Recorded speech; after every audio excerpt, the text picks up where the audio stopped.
Hello everyone, welcome to Sarkari. Today we are taking up the newspaper of 12th of November. Starting with the first one, workers at the plant tipped off about checks by the pollution board, claims an New York Times report. This is talking about the corruption, even manipulation with regarding to the pollution standard by the pollution board in Delhi in the plant at Okhla.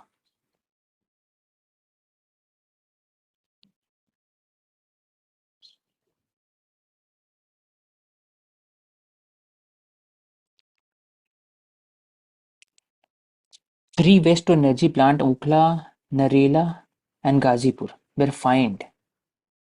This showcases ki how the pollution it is not still a very important political issue, and several times the plants at these areas were fined, but still there is very less impact.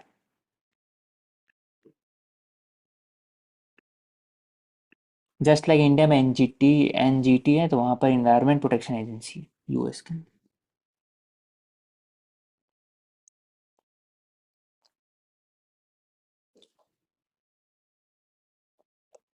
This is an example of partisanship showcased in ideology by the civil service officer. Civil service should promote the idea of fraternity, secularism, as well as the pluralism in the mindset.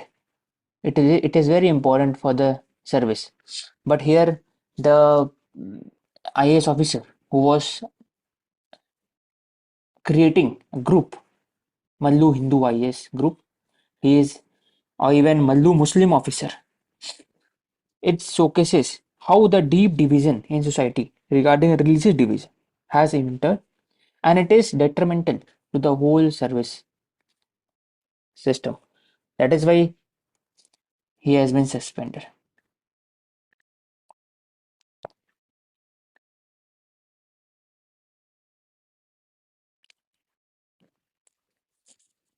Ghazipur landfill in Delhi.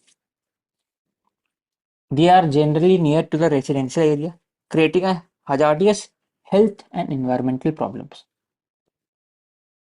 So there is a issue regarding the waste collection and waste treatment. 80% of the waste reaches incinerator and 10 to 15% is fit for incineration. And rest of the it is dumped in open area. Annually, India 62 million generate करता है, only 30 to 50% is biodegradable, 5 to 15% recyclable. Rest it is stepped into landfill or burnt. That is why there is need for professionalism, specialization, public awareness, regulation regarding the waste management.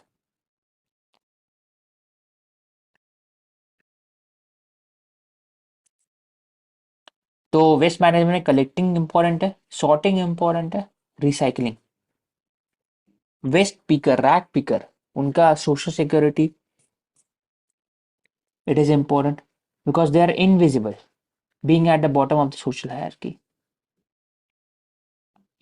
तो अलग अलग areas है, waste to energy plant है, to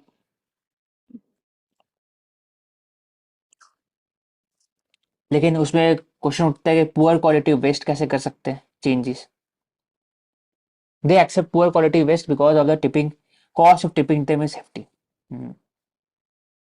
Then further dumps are halfway house to landfill. They are non-recyclable. Landfill, if I recall an example, they are often created near the resident, creating a health and environment problem. That is why we need certain kind of a overall waste treatment action plan, जिसमें एक IT professional degree भी हो सकता है, इसमें technology का use हो सकता है, स्पेशलिस्ट हो सकता है, certification professional waste management. US में जो डिग्री है वेस्ट मैनेजमेंट में, they are earning a lot of money. Well respectable job है। इग्नू ऑफर करता है बस same talent, it does not attract. IIT Delhi या बाकी जगह भी ये होना चाहिए। दूसरा हो सकते हैं कि टेक्नोलॉजिकल एस्पेक्ट है इसमें, वेस्ट मैनेजमेंट में इंजीनियरिंग लैंडफिल हो गया, how to create waste management plant, local bodies और उनका रोल इसमें बढ़ता है। कैसे लोकल बॉडी इंडिया के अंदर में इट इज फाइनेंशियली कंस्ट्रेंट, पेश करना पड़ता है, तो वो अगर कम होगा तो हो सकता है। Proper land urbanisation, land management as well as urbanisation plan, उसके कारण वेस्ट मैनेजमेंट ढंग से हो सकता है। तो when we are talking about urbanisation, तो sewage treatment, waste management, traffic management, drainage, land mapping, hydro mapping, ये बेसिक होना चाहिए। उसके बाद ही रेसिडेंशियल मैपिंग होना चाहिए।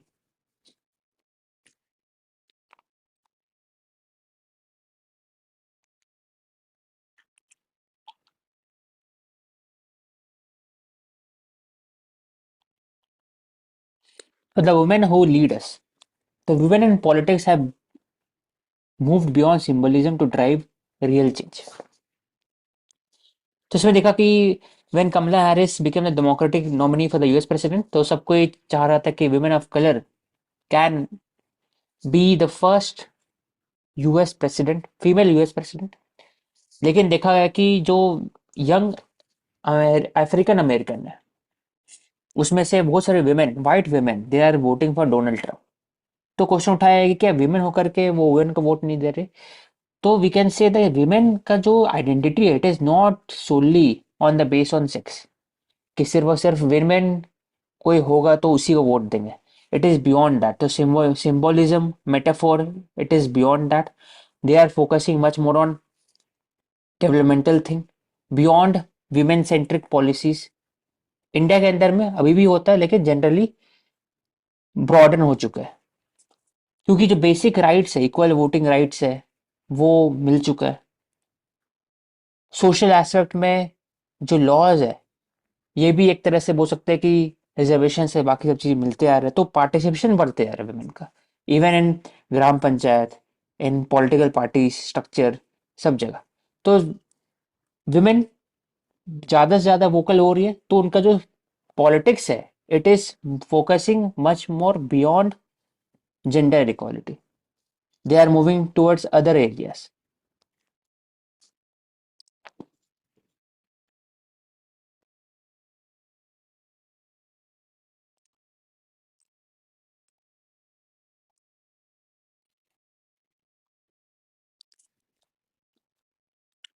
On the sideline of the 16 BRICS summit at Kazan, Russia, Narendra Modi and Xi Jinping had met with each other, and and after that, there was a sustained disengagement between the two countries. तो इसमें 3 to 4 aspect में बात किया गया था कि there will be a joint patrolling, there will be monitoring of the petrol by both the countries, और दोनों को ही they will share idea, share uh, the timeline as well as the area where the patrolling will be done। फिर slow disengagement programme introduce किया जाएगा। Confidence means building measures will be taken up. तो इसमें बोल सकते हैं कि ये सब एस्पेक्ट तो हो गया, लेकिन there is still not total clarity कि टाइम कितना लगेगा पूरा टोटल डिसएंगेजमेंट का। क्या ट्रूप सही में डिस्कशन कर पाएंगे। Not the government has given detail on new patrolling agreement.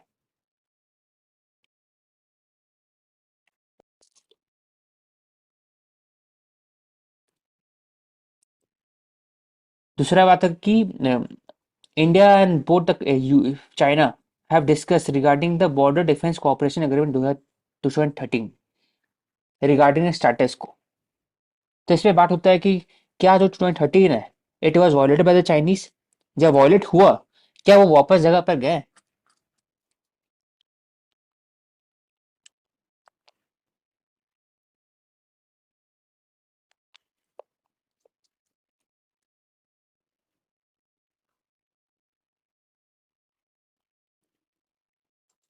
Further कि चाइना का लॉन्ग टर्म पॉलिसी क्या है with regarding to the border issue. जिसमें लिखा है कि 2014 में सी जिनपिंग ने कहा था कि every inch of territory belonging to China. It led to the aggressive moves by Chinese military in the several theatre, Bhutan में डोकलाम, ताइवान में, साउथ चाइना सी में, एलएसी में एक्सेट्रा। फिर also it reminder the India कि India is neighbour the China और primary concern हमेशा रहेगा। तो India should not become part of the western hemisphere.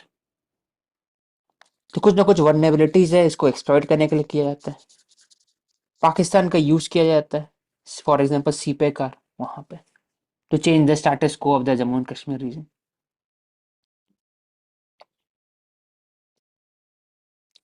तो वी कैन से कि both the countries have showcased maturity with each other in spite of thaw in relationship over the 5 years.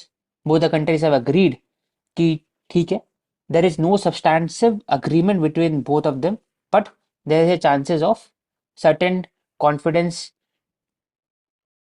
with regard to the border disengagement and further de-escalation in the future. लेकिन इसमें बोला जाता है कि government का जो overall transparency होना चाहिए विथ रिगार्डिंग टू द कैसे डिसएंगेजमेंट प्लान होगा, वो अभी तक नहीं हुआ है। इसमें ऐसे हाईलाइट किया है कि they will just try to share AI monitoring detail as well as timeline with each other. लेकिन पब्लिक कैसे अकाउंटेबल बना सके, वो अभी तक ऐसा नहीं हुआ। Regarding pollution, Supreme Court had given direction कि there is a complete ban on the firecrackers. So it has said that no religion encourage polluting activities such as bursting of crackers, which is affecting the fundamental right of the health of citizens. That is healthy environment, sir. But the enforcement agencies, they are not following the direction of the Supreme Court. Delhi में भी direction दिया गया था कि how the Delhi police special cell have been implementing the ban regarding the firecrackers। लेकिन इसमें question उठता है क्या बैन जो सही रास्ता है, तो it is just a short term solution. बोल सकते हैं कि बैन के अलावा fire crackers can be use but at a very different level. For example green crackers हो गया, उसके अलावा फिर टाइमलाइन डिसाइड होना चाहिए, कुछ कोटा सिस्टम में फायर क्रैकर्स होना चाहिए rather than totally banning of the firecrackers और public awareness.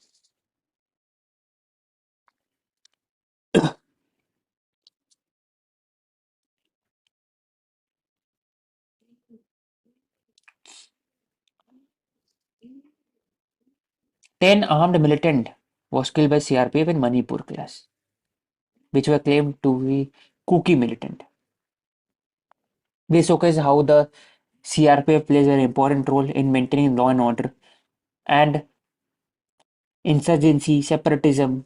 These are the challenges which Indian state faces in the border.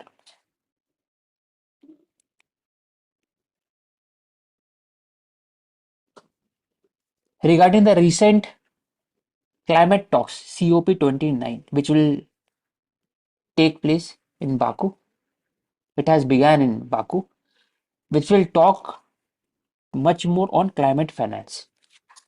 कैसे इसको फाइनेंस करेंगे regarding the CER climate emission record joint implementation as well as CD जो पहले हम लोग follow करते थे, वो कैसे चेंजेस हो। क्योंकि अभी यूएस का इलेक्शन हुआ, वहां पर ट्रम्प जीते, तो ओवरऑल चेंजेस क्या आएगा, इस पर ही बात होगा।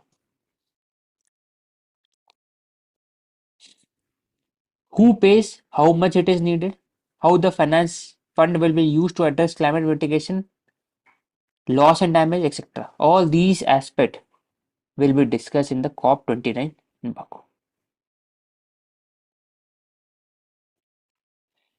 When we discuss regarding local sentiments, कि हमें फ्रेंच रिवॉल्यूशन, अमेरिकन रिवॉल्यूशन बारे पता है, लेकिन जो लोकल एरिया का जो हिस्ट्री है, इंटेंजिबल हेरिटेज है, ट्राइबल हिस्ट्री है, फोक ट्रेडिशन है, उसमें कमी है।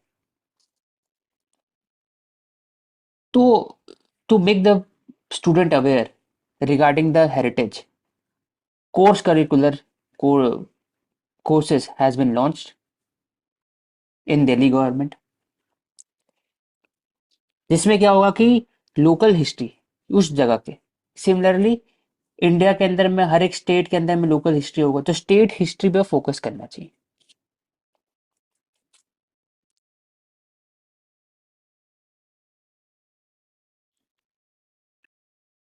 It is a pilot project which will also be successful, तो उसको आगे बढ़ाया जाएगा फिर।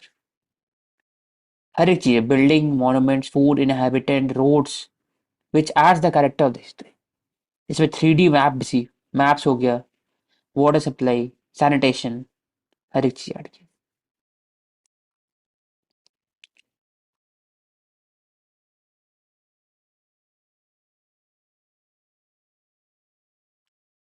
Retaliatory stand by the Canada. It shuts down visa fast track for Indians. It will affect many Indian students, those who are applying for the higher studies in Canada. The student direct stream था program from 14 countries,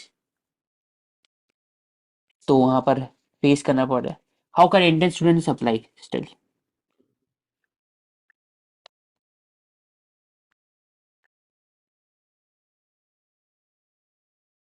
तो है technical है इसको। Lignosat, the world first satellite made of wood. Wooden component in space rocket SpaceX was lost. It is satellite 900 gram wooden Japanese craft technique में बनाया गया था इनको, and it can withstand the temperature -100 to 100। It is orbit 6 month. Would कौन सा use किया है that can withstand such a high degree? तो मैग्नोलिया इसको यूज किया गया था।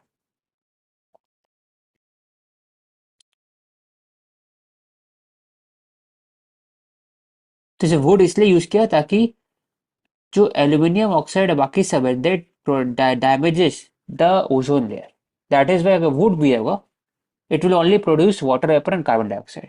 It is a cleaner as compared to other।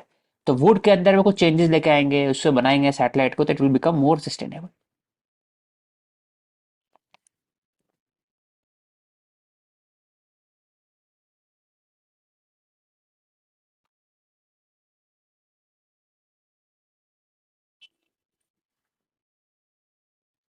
Post Trump victory, online movement gains traction in US।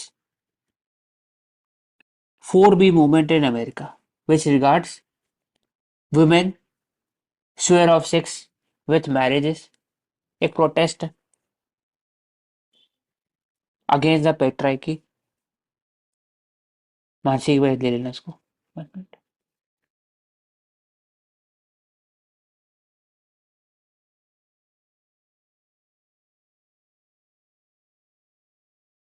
So here we are seeing that there's this 4B movement, which is organized in South Korea as a protest against the structures or the attitudes of patriarchy. So here 4B, what does it stands for? So it stands for 4 B's or 4 numbers, Korean language में, जैसे like the refusal of heterosexual marriage, childbirth, romance, and sexual relationships, respectively. So it is indicating that it's the strain of the radical feminism that is believing, or they have their own belief, that heterosexual relationships at their heart remains structures of oppression. Women need to break free of them to be truly independent and happy. It's about women freedom and their independence. So the believers or the proponent जो support करते हैं 4B movement को, they believe that Hmm. unless men work more actively for the gender just society, it is not only कि women have to come forward, they will be protesting, but equally is the responsibility of males. So they also need to support women, and they also need to realize this thing that it is an issue. Hmm. Yes.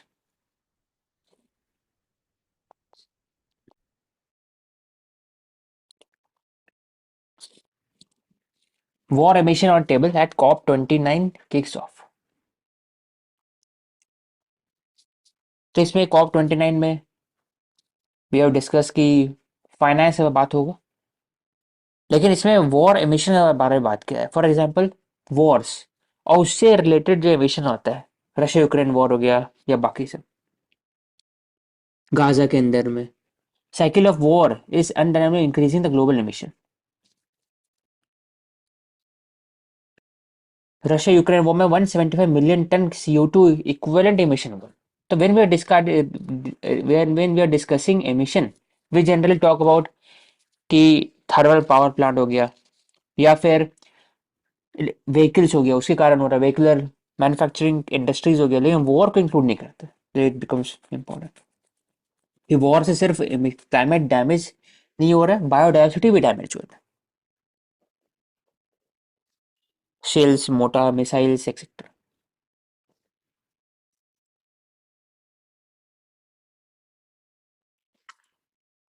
Carbon footprint of all the militaries all over the world could be as 5.5% of global annual emission.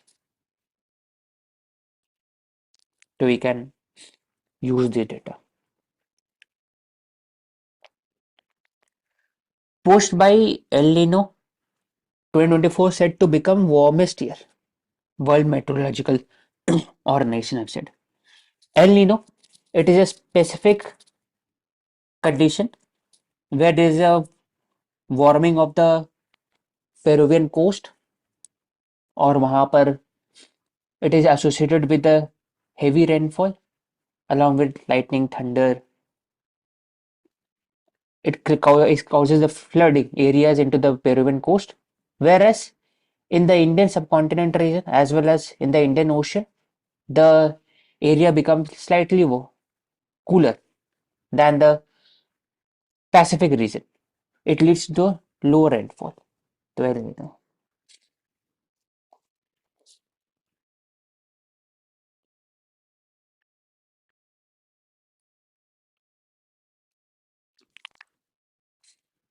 High prevalence of sexual violence against gay, bisexual men across 6 cities. So when we are discussing regarding the sexual violence, generally there is stereotype regarding the crime against women. उसमें भी लिखा कि how the men also faces crime, those who are gay as well as bisexual nature, physical, verbal, etc. That is why we need certain kind of a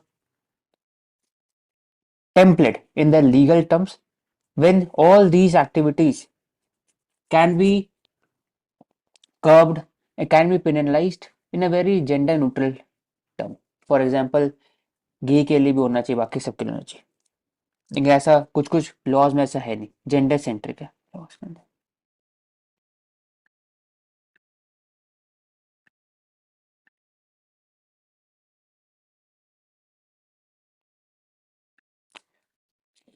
But IPC gone, there is no law protecting men, be it gay, bisexual, heterosexual, from rape. So we should focus on gender neutral laws. New Chief Justice of India, Justice Sanjeev Khanna, 51st Chief Justice of India. Core principle of judiciary was to provide equal treatment, opportunity for all, adjudication to all, regardless of status and wealth and power. Accessibility to the justice, it is important. Independence of the judiciary, protection of the fundamental right, and also dispute resolver. For that, litigation should be less grueling, less challenge.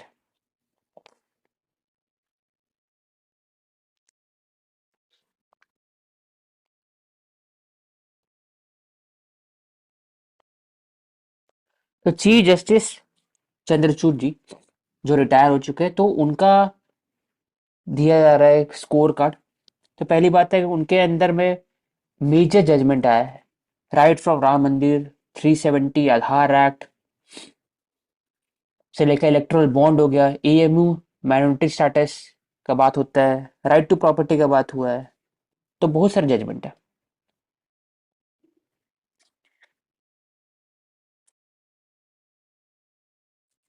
Even लेकिन personal aspect में chief justice of India have created a division कि chief justice as a जज और chief justice as a personal man. Personal it is totally different. That is why personally he discuss कि उन्होंने भगवान से प्रार्थना भी किया था with regarding to the judgement. Even prime minister भी घर में गए थे for the celebration of Diwali. तो ये दिखाता है कि जो जस्टिस है it should be seen from the judiciary aspect rather than की पर्सनैलिटी होना चाहिए इसमें। On the basis of the cases tectonic shift है इनके टाइम के अंदर। 370 इलेक्ट्रल बॉन्ड, हेट स्पीच।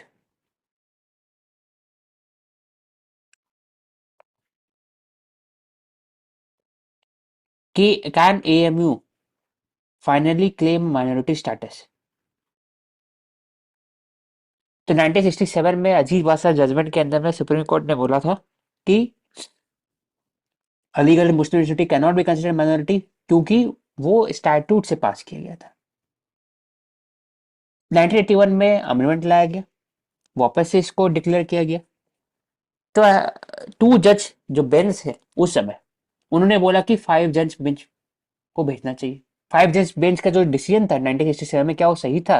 तो उससे ऊपर बेंच को भेजना चाहिए। फिर 2005 और बाकी जगह में भी जब when there was a reservation regarding the MU for the minority students, फिर क्वेश्चन उठता है। इलाहाबाद हाईकोर्ट बोलते हैं कि it is following the direction given by the 1967 जज कि उनको नहीं मिलना चाहिए।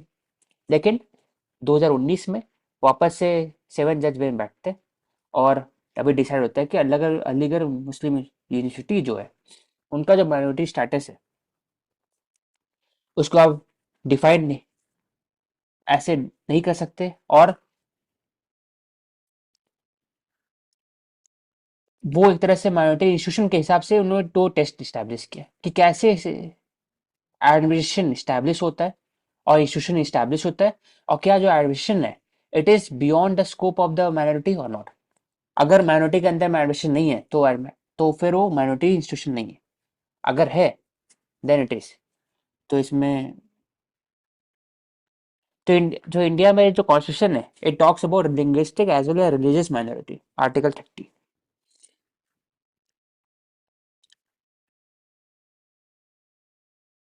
तो उसमें अलग अलग एस्पेक्ट है कि माइनॉरिटी इंस्टीट्यूशन मतलब ये नहीं कि they are only talking about the safeguarding of the minority. They should safeguard the minority, तब वो माइनॉरिटी इंस्टीट्यूशन होगा। दूसरा कि जो एडमिशन होंगे उसके अंदर नॉन माइनॉरिटी भी हो सकते हैं। तीसरा सेकुलर एजुकेशन भी पढ़ा सकते हैं apart from the aspect which is very important for the minority. दूसरा होता है कि जो इंडिया में क्वेश्चन उठा था टीएम में पाई फाउंडेशन 2002 में कि माइनॉरिटी कैसे डिसाइड होगा, नेशनल वाइज होगा और स्टेट वाइज होगा। Supreme court has clarified that minority status should be determined on the basis of the demographic composition of the concerned state rather than national population। कहीं पर हो सकता है हिंदू माइनॉरिटी में तो वहां पर माइनॉरिटी हो, कहीं पर मुस्लिम होंगे तो मुस्लिम होंगे। तो ऐसे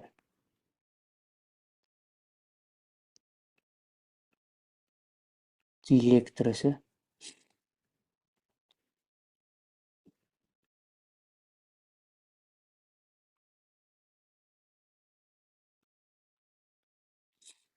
इसमें एक और बात होता है कि माइनॉरिटी इंस्टीट्यूशन के अंदर में आरटी ही नहीं ऐड होता है। SC ST और बाकी जो उनका जो रिप्रेजेंटेशन है जरूरी नहीं को फॉलो अलीगढ़ यूनिवर्सिटी में।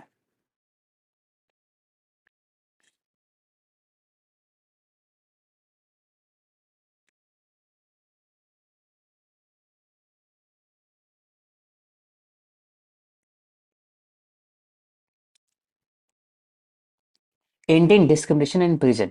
तो अभी एक आया था, तमिलनाडु में था और शायद बंगाल में भी था कि till recently the prison manual was followed, जिसके अंदर में डिस्क्रिमिनेशन था on the basis of caste, कि कोई कास्ट को कुछ जॉब के लिए असाइन किया जाता था। फॉर एग्जाम्पल सीवेज ट्रीटमेंट हो सकता है या कुछ और हो सकता है वहां पर। तो इसमें दिखाता है कि जो डिस्क्रिमिनेशन इन प्रिजन है इट इज इंस्टीट्यूशनल बेस्ड। कहीं ना कहीं कॉलोनियल इंस्पिरेशन भी है, कॉलोनियल अभी तक उसको डिकॉलोनाइज नहीं किया गया। It violates the fundamental rights of the prisoner. तो segregation it should not be arbitrary or should not be on a discriminatory basis. It should be based on objective criteria. Economic या social consideration नहीं किया जाना चाहिए on the classification of the prisoner, कि criminal tribals act से belong करते हैं तो इसलिए उनको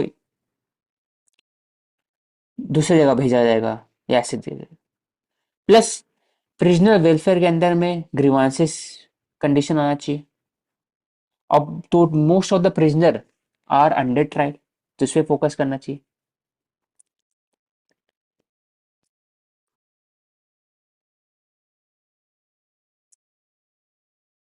ऐसे यहाँ पर बात होता है caste hierarchy was followed on the basis of the classification of labour inside a prison.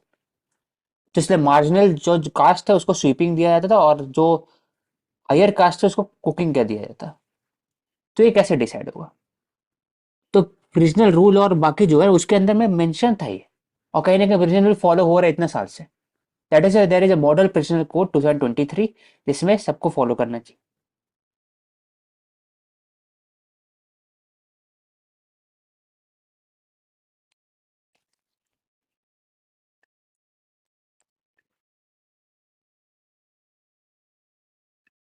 तो फिर बेसिक ह्यूमन राइट्स भी है प्रिजनर के अंदर, for example chair table iron, ये सब एम्यूनिटीज मिलना चाहिए कोई कोई क्लास ऑफ प्रिजनर को।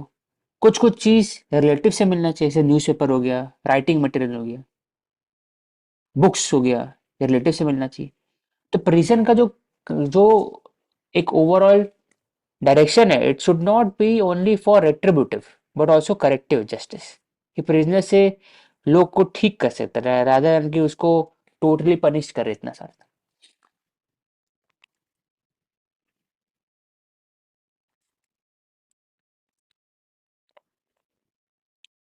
Bhutan to build mindfulness city to woo investment create employment. Gelephu example जैसे it's spread across 2,500 square kilometers. It will offer businesses space to businesses, tourism, green energy, etc.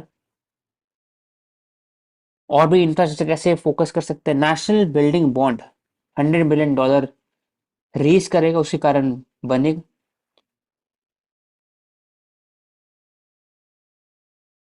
It will also bring lot of investment and economic boost. For example $3 billion से ऊपर हो सकता है, which Bhutan is currently facing.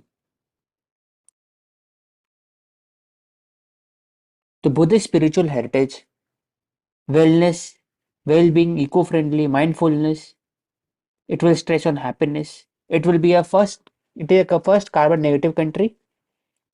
तो कैसे inspire करेगा बाकी सब सिटीज को अक्रॉस द वर्ल्ड, कैसा सिटीज होना चाहिए। Gelephu mindfulness city. Saudi Arabia Kuwait में fill locals in skilled jobs handled by migrant because they are facing job crisis.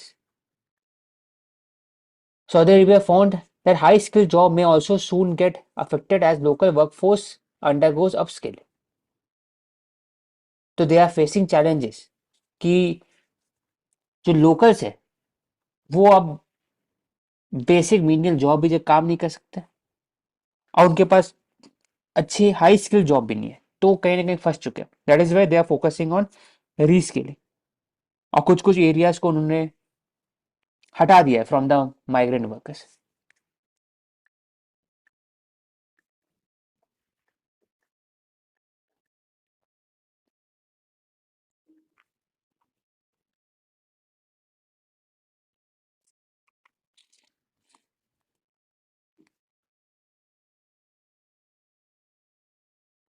INSV Tarini arrived in Fremantle. It was given warm welcome. 35 days of crew has managed in 38 days. After 39-day voyage, two women officers undertake a global circumventing navigation expedition at the Indian naval sailing vessel.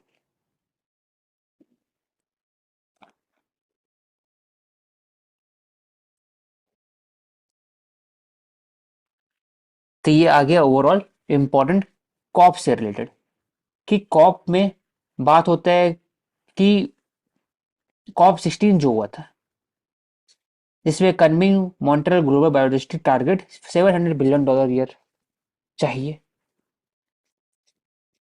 लेकिन सिर्फ $163 million ही add हो पाया। Corp जो ये तो corp 16 का बात हो रहा है, कॉप 29 यहाँ। तो कॉप 16 बात हो रहा है कि यूएनसीबीडी हर 2 साल में एक बार होता है, यूएनसीडी सीबीडी के ऊपर कन्वेंशन, और सब कोई आते हैं डिस्कस करते हैं कि what will be the action plan. तो उसमें बात किया गया कि how the indigenous people will be engage 30 to 30 target 30% of the world land and ocean by 2030 तक उसको प्रिजर्व करना है। डिसीजन मेकिंग क्या with regarding to the equity and benefit sharing, with regard to the climate, with finance, Cali fund इसको बोलते हैं। It will be it is obligating the major corporation pharmaceutical biotechnology to share certain kind of a benefit to the resources 0.1% या 1%, और all these money उसमें से कुछ percentage will be helping indigenous community for the conservation effort, because conservation it is not only for to is an responsibility is not only with the government but also with the communities, equity benefit sharing, biodiversity, etc. Further, it also created a biodiversity defense guideline for the coordination. Example, e-commerce platform, capacity building, international cooperation across the countries, etc. Ecological, biological significant marine area भी identify किया जाएगा, जहां पर there is high more scope in the ocean regarding biodiversity loss. One health approach focus किया जा रहा है क्योंकि जू नॉट डिजीज बढ़ते जा रहा है। There is a need for the collective focus on ecosystem, animal and human health. उसके बाद फिर how the aspect regarding biodiversity can be conserve with the help of technology. तो बायोलॉजिकल सिस्टम हो गया, बायो इंजीनियर स्पीसीज हो गया, इससे कैसे इसको यूज कर सकते हैं।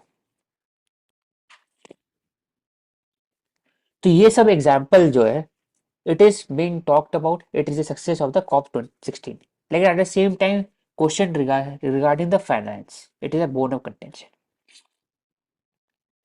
$700 billion ईयर बात किया गया, लेकिन 163 बिलियन ही प्लेज हो पाया। डिसएग्रीमेंट हुआ ओवर डिस्ट्रीब्यूशन, कैसे डिस्ट्रीब्यूट होगा, लॉस एंड डैमेज कैसे डिसाइड होगा, रेगुलेशन कौन करेगा, किसको फंडिंग ज्यादा मिलेगा, कैसे फंडिंग ग्रांट के थ्रू होगा कि क्रेडिट मिलेगा कि लोन मिलेगा। तो national biodiversity strategy action plan हर एक कंट्रीज को बोला गया था बनाने के लिए, लेकिन 44 कंट्रीज ने बस सबमिट किया। तो ये दिखाते हैं कि जो प्रोएक्टिवनेस है बाय द कंट्रीज, ये कहीं ना कहीं वो भी कम है। इंडिया का क्या स्टैंड रहा है? इंडिया का रहा है with regarding to the road map of the biodiversity conservation plan, तो होल ऑफ गवर्नमेंट अप्रोच है और national action for biodiversity plan, it has updated it, और 23 नेशनल बायोडाइवर्सिटी टारगेट है। तो इसमें inter agency cooperation, financial solution, community कैसे include करेंगे, सब चीज बात होता है। Government has also taken an ambitious step regarding the time-bound goals, transparency, tracking of the progresses. तो कॉप 17 जब मिलेंगे अर्मेनिया में, तब वहां पर भी बात। तो ये एग्जांपल है COP 16 of CBD, convention on biodiversity. अब ये है कॉप 29 ऑफ आई यूएनएफसीसी, का नाम दिया है कि अलग अलग UNFCCC United nation framework for climate change 1992 treaty में आया था। कॉप मतलब convention of parties, highest form of collaboration है, नेगोशिएशन है by the concerned government ministries, तो कॉप बोलते हैं। एनसीक्यूजी एक तरह का नेशनल क्वांटिफाइड गोल है ऑन द क्लाइमेट फाइनेंस, जो अभी डिस्कस होगा कॉप 29 में, Baku. NDC national determined contribution, country बोलते हैं कि मुझे कितना टारगेट अचीव करना है with regard to the climate change, वो अचीव हो पा रहा है कि नहीं, उस पर डिसाइड होता है। If it is reducing the emission और not. Global warming, sustain rise in global average temperature, climate change, global warming के कारण ही there is a climate change. और भी इवेंट हो रहा है, ग्लोबल वार्मिंग हो गया, या फिर बोल सकते हैं कि बायोडाइवर्सिटी लॉस हो गया, ये सब के कारण क्लाइमेट चेंज हो रहा है। ग्रीन हाउस गैसेस के कारण ग्लोबल वार्मिंग हो रहा है।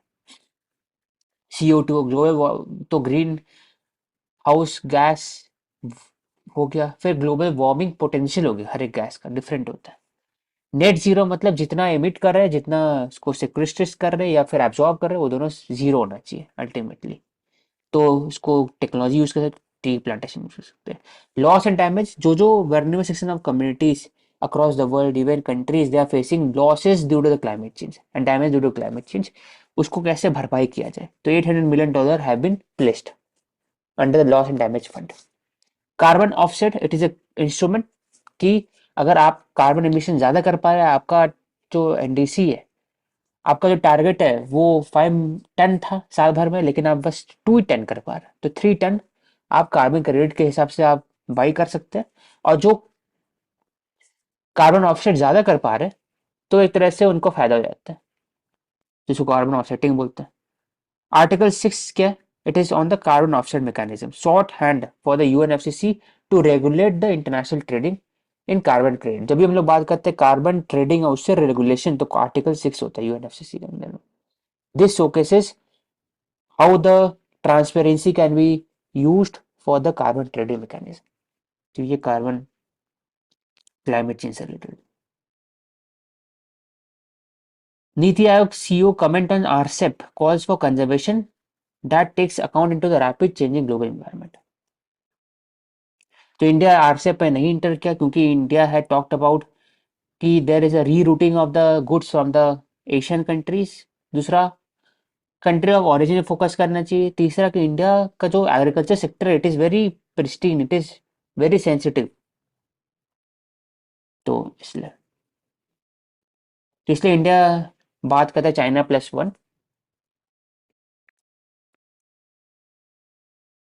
It should consider joining such agreement जैसे आरसेप या फिर ट्रांस पैसिफिक पार्टनरशिप। एक तरह का राइट अप्रोच होगा, क्योंकि श्रीलंका और भूटान भी कर रहे हैं, बांग्लादेश भी कर रहे हैं,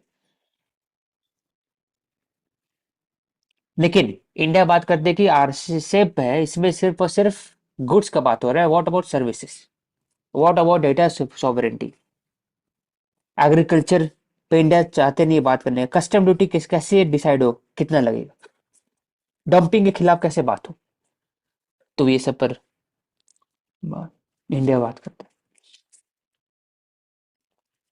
कार्बन क्रेडिट मैकेनिज्म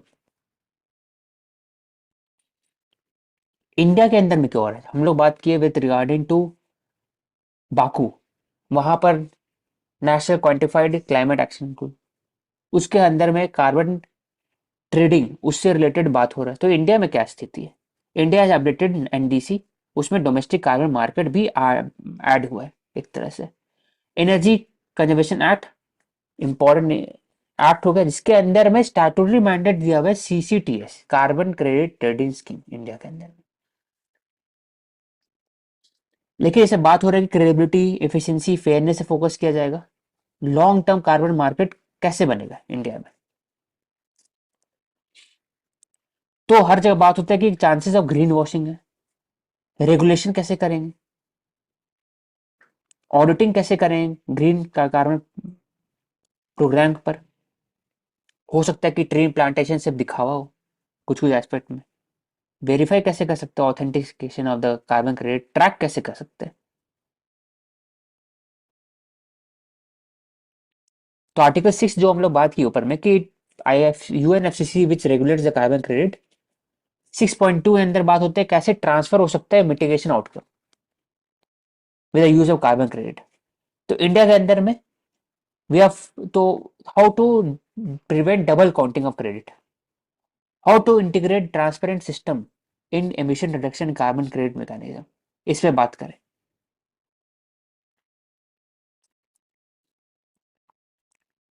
तो इसमें तभी हो सकता है जब ट्रांसपेरेंसी है, इन्वायरमेंटल इंटीग्रिटी है, disclosure of the project detail including the carbon reduction technique, third party verification होगा तभी हो सकता है, oversight by the independent auditor approved by BEE, auditor को भी अप्रूव करना चाहिए। ऐसा तो नहीं कि ऑडिटर काम कर रहे हैं for the companies that is focusing on carbon credit. पहले वॉलेंट्री होना चाहिए, टीयर सिस्टम होना चाहिए, फिर धीरे धीरे बाकी जगह में एस्पेक्ट आ सकता है। तो stringent enforcement alignment with the international domestic realities can be used। India Russia में जयशंकर ने कहा कि one sided balance of trade must be, there should be redressal. क्यों? क्योंकि इंडिया है टोटली डिपेंडेंट, 40% से ऊपर एक तरह से हम लोग डिपेंड, 47%, $47 बिलियन हुआ था 2023 में, जिसमें $30 बिलियन के ऊपर non oil and natural gas ही पर डिपेंड है। बाकी सब में $1.5 बिलियन जो है वो यूरिया और बाकी चीज में फॉस्फेट, और बाकी फिर $1 बिलियन में हम लोग ऑयल पाम ऑयल में फोकस करें। तो ऐसे करके बाकी एरिया है $30 बिलियन से ऊपर, लेकिन ऑयल नेचुरल गैस है। तो we need certain kind of a trade balance. Export हम लोग 10 बिलियन से भी कम कर रहे हैं।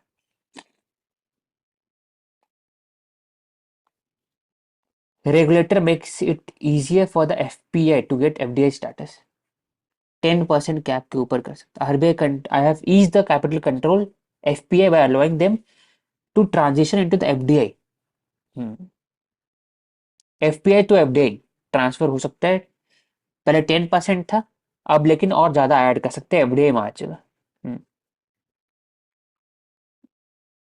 रेगुलेशन ईज हो गया, उससे और बढ़ सकते हैं इंडिया के अंदर में FDI.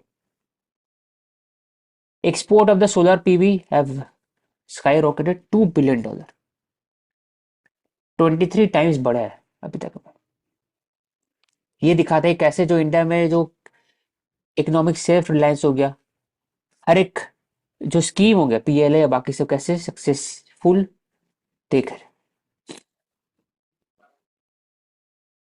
Rising demand for the India PV, attractive investment incentive structure हो गया, बाकी सब। We will really have to put a lot of effort collectively to achieve $2 trillion true।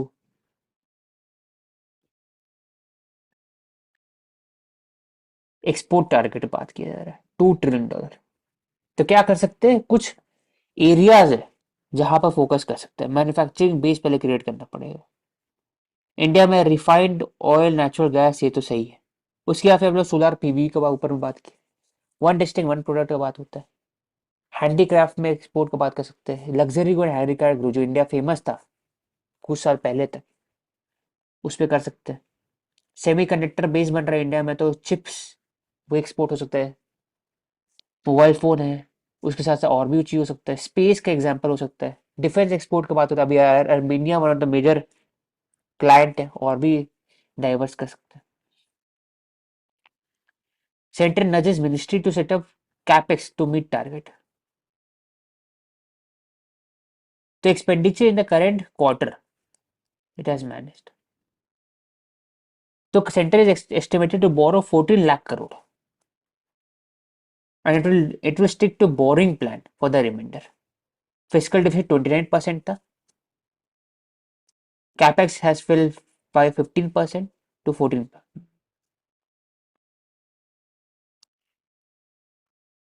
तो centre will expect to borrow 14 lakh crore. This ओकेसिस borrowing के कारण overall India में जो फाइनेंशियल एस्पेक्ट है वो, उसमें इन्फ्लेशन है, बाकी सब नहीं बढ़े।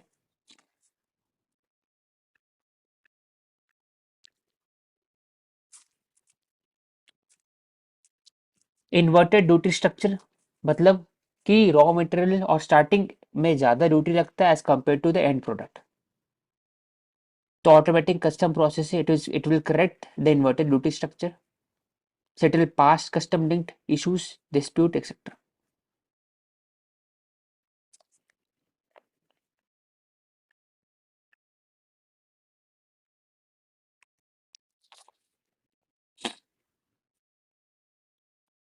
एक और कारण होता है जब when the raw materials is being imported from the outside, तब ड्यूटी ज्यादा लग जाता है as compared to the finished good. Emission from war, it is very important. ये पहली बार इस पे बात होगा. 5% of global emission, it is from the defense sector. ऐसा रिसर्च में पाया गया था. और भी जो वॉर होता है, how it impacts the overall climate change और उससे रिलेटेड जो इश्यूज है world wide. Net direct tax बढ़ा है 12 लाख करोड़ तक, अप्रैल 1 से लेकर नवंबर तक के बीच में.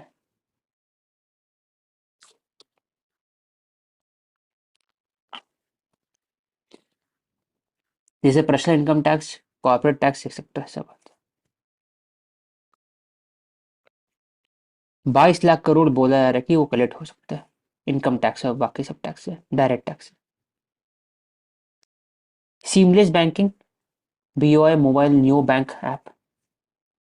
तो न्यू बैंक का बात हो रहा है इसमें.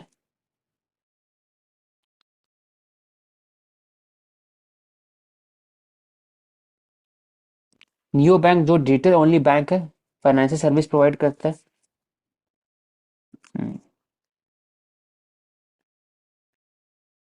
पीआईओ का. Rise in dollar index keeps rupees under pressure, slowly rupees is weakening और कहीं ना कहीं 84 तक पहुंच चुका है. तो उससे depreciation of rupees, it increases the viability of the Indian product across the world. लेकिन बात होता है कि इंडियन प्रोडक्ट है, सिर्फ डिप्रिसिएशन फोकस नहीं करे, क्वालिटी फोकस करे. डिप्रिसिएशन से इन्फ्लेशन बढ़ता है और एक इम्पोर्ट जो है वो भी महंगा होता है. अगर इम्पोर्ट डिपेंडेंट कोई है गुड्स एंड सर्विसेज इंडिया के अंदर में, तब ओवरऑल कॉस्ट बढ़ जाएगा, इन्फ्लेशन बढ़ जाएगा. That is why both aspect, depreciation appreciation, दोनों में इम्पैक्ट होता है, And its negative and positive aspect दोनों. current account deficit will also हाँ, widen. 10 yes. China nears record $1 trillion trade surplus. So this focuses China is still the manufacturing giant of the world. Goods and services, goods and trade surplus 785 billion. बहुत ज्यादा है. Surplus है. Foreign companies are pulling money from the China. FDI it is decreasing. It is the first annual net outflow of FDI since 1990. तो कहीं नहीं, China plus one strategy बढ़ती आ रहा है, लेकिन still China is able to mitigate the issues.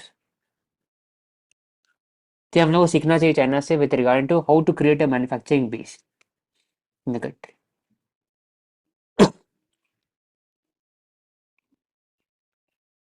Bitcoin $84,000 for the first time on Trump optimism and boosting crypto prospect.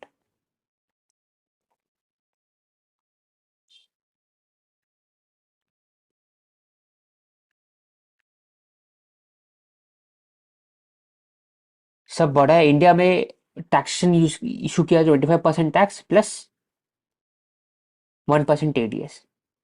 तो India में crypto ban नहीं है, लीगल टेंडर नहीं है, लेकिन at the same time it is be curbed. आपको KYC बाकी सब करना पड़ता है. मौलाना आजाद, उनका contribution with education. Al Hilal newspaper था.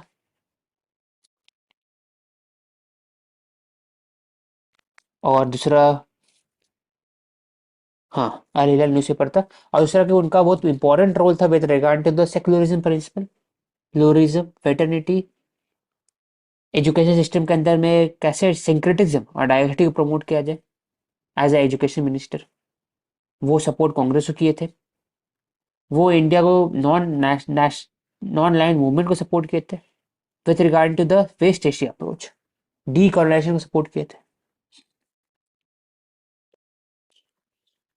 Ship building, it presents a very important opportunity for India कि हम शिप बिल्डिंग में आगे बढ़ सकते हैं। India owns only 1500 ships.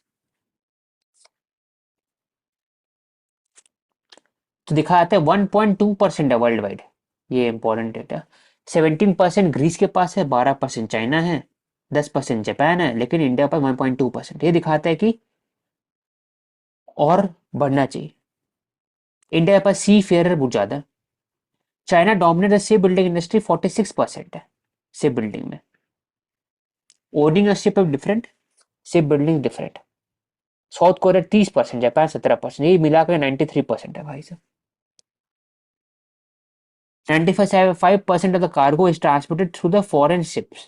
इसका मतलब है $75 बिलियन जो होता है वो फ्रेट चार्जेस और बाकी सब में पे करना पड़ता है। तो ये इंडिया में अंदर में आ सकता है, यहाँ से भी हम लोग पैसा बचा सकते हैं और इन्वेस्ट कर सकते हैं, जॉब अपॉर्चुनिटी बढ़ सकता है।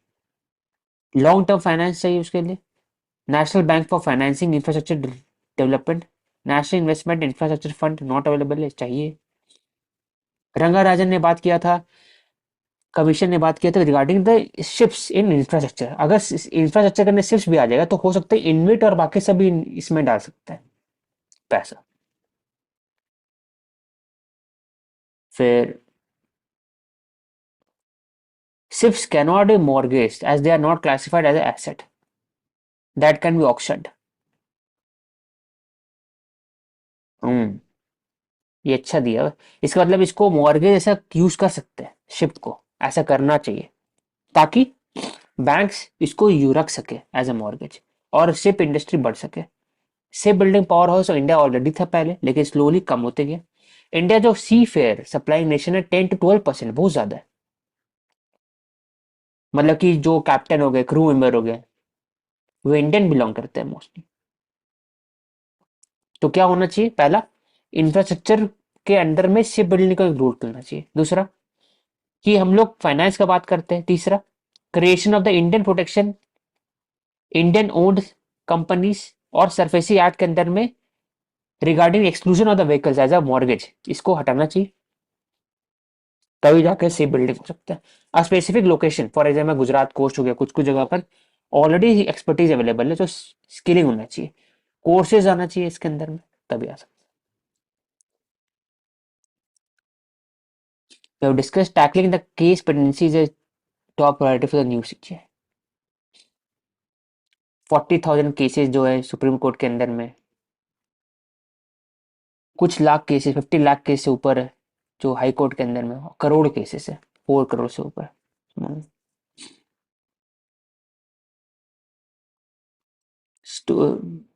Despite share market sell-off, retail investment seem to be no panic, कहने की स्टेबिलिटी हो, record high 25,000।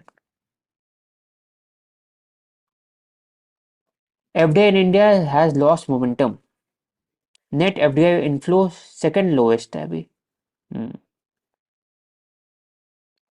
It has dipped across the major emerging economies. हो सकता है इसलिए हुआ है क्योंकि एक प्रोटेक्शनिज्म का एक चलन, ट्रम्प भी जीते तो कहने के जो एफडीआई होगा it will be mostly invested in US और बाकी जगह कंट्री में। यही कारण हो सकता है कि हर कंट्री के अंदर में कम हुआ है एफडीआई।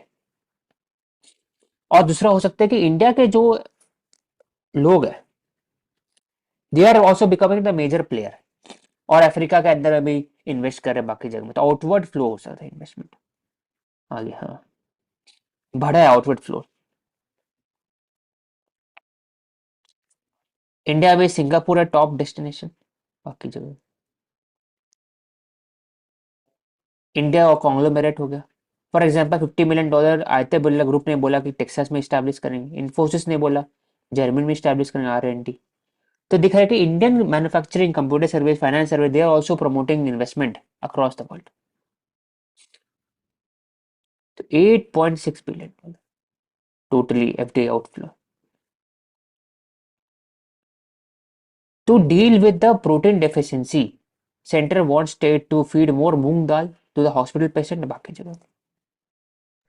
यहाँ पे एक और रीजन है, not only just nutritional security but जो मार्केट में प्राइसेस है मूंग दाल के, दे आर हाँ। वेरी लेस, तो फार्मर्स के जो इनकम है वो कम हो जाती है। हम्म, सो इफ हॉस्पिटल्स, schools और जो prisons है, they'll be serving more of moong dal, demand will be increasing and that would be increasing the market prices of moong dal. So that is also और one दूसरा of के leguminous crop रहेंगे तो और एक तरह से लो फैट, प्रोटीन सी, एंटीऑक्सीडेंट प्रॉपर्टीज हो गया। साथ ही साथ हमें जो रीड वीट और राइस का साइकिल है इसको भी तोड़ सकते हैं।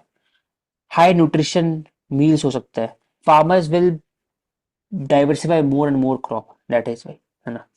इसलिए भारत अभी डाल, बढ़ते। हाँ, एनसीसी भारत। और हाँ, नाफेड। ना। हाँ, नाफेड है इसमें, एनसीसीएफ ना।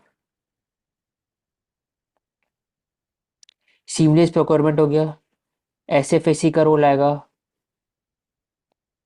विलेज कम्युनिटी का रोल है इसमें।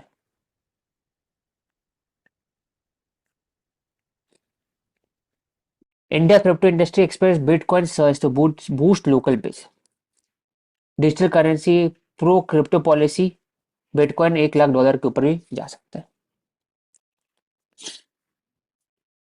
Price of one bitcoin token cross $82,000,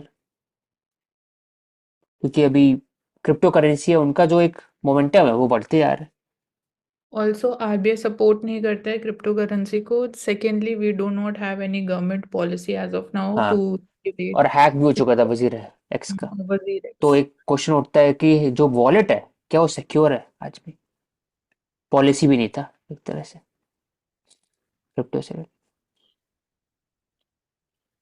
ED to someone Flipkart and Amazon official, जहां पर बात हो रहा था, प्लेटफॉर्म बात किया कि end to end inventory control दे रहे थे। और ये मॉडल इंडिया में नहीं है, इन्वेंट्री नहीं है शायद, है ना। हाँ, इन्वेंट्री इसलिए हाँ, बेस्ड एफडीआई मॉडल नहीं है। नहीं है, तो इसको दैट फॉलो कैन कर रहे थे, वॉयलेशन था एक तरह से, इसलिए रेडी हुआ। फ्लिपकार्ट 32% मार्केट शेयर है, अमेजन 24% है। तो totally 8% of $834 billion retail industry है। 8% इसका वर्ल्ड वाइड का। Freebies don't offer long term solution but let us not ban it. True, क्योंकि फ्रीबीज जो हो सकते हैं कि दिखता है, जरूरी नहीं फ्रीबीज हो। जैसे कर्नाटका बस सर्विसेज था, या फिर फॉर द विमेन, तो कहीं ना कहीं देखा गया कि जो पैसा है इट इज, जो एक्स्ट्रा खर्च हो रहा था, तो हम लोग हमेशा विमेन को जोड़ रहे थे विद रिगार्ड टू फ्रीबीज, कि उनको बसेस में टिकट फ्री मिल रहा है या फिर मेट्रो मिल रहा है। लेकिन ये जोड़े थे कि जो फैमिली का ओवरऑल एक्सपेंडिचर है वो कम हुआ, तो फैमिली को अगर लेके चलेंगे तो कहीं ना कहीं फ्रीबीज एक जस्टिफाइड भी है। दूसरा, जो फीमेल पहले उबर और कैब से जा रही थी, एक्स्ट्रा पैसा खर्च होता है वो कम हो रहा है, वो बस से और बाकी जगह में ज्यादा सेफ्टी भी रहेगा, पार्टिसिपेशन रेट बढ़ेगा विमेन का भी, और ऐसे। दूसरा फ्रीबीज बात होता है with regarding to the tablet, mobile phone जो दिया जाता है, साइकिल दिया जाता है, वो कहीं ना कहीं हेल्प करता है to reduce the capital expenditure. तो over reliance of the freebies, for example महीना का जो रहता है कि इलेक्ट्रिसिटी दे रहे हैं 100 रुपीज, 200 रुपीज फ्री यूनिट दे रहे हैं, 200 यूनिट फ्री, वो सब फ्रीबीज के अंदर में आ सकता है। लेकिन जो सोशल एस्पेक्ट वाला फ्रीबीज है, फॉर एग्जाम्पल सेफ्टी से रिलेटेड, जो वीमेन से रिलेटेड फ्रीबी हो गया, एजुकेशन से रिलेटेड जो साइकिल दे दिए, टैबलेट दे दिए, वो कहीं ना कहीं फ्रीबी कॉन्शियस फ्रीबी है। वो हेल्प करता है कि जो भी इकोनॉमिक खर्चा होता है वो कहीं ना कहीं सोशल एस्पेक्ट में भरपाई हो पाता है। दैट इज वाई टोटल जो फ्रीबीज होता है, it can not be only seen from the perspective of expenditure, it has a second order, third order degree changes in society. इसलिए फ्रीबी पूरे ही गलत नहीं है, लेकिन तब भी we need certain kind of a freebie mechanic, कैसे रेगुलेट करें। इलेक्शन कमीशन के जो एमसीसी के अंदर में ऐड होना चाहिए। फॉर एग्जाम्पल पंजाब के अंदर free electricity for the farmers, उसी कारण ग्राउंड वाटर का ओवर यूज होता है, इन्वायरमेंटल डिग्रेडेशन होता है, वो सब एक चैलेंजेस है। लेकिन जो सोशल एस्पेक्ट फ्रीबीज है वो कहीं ना कहीं इसको कंटिन्यू रखना चाहिए।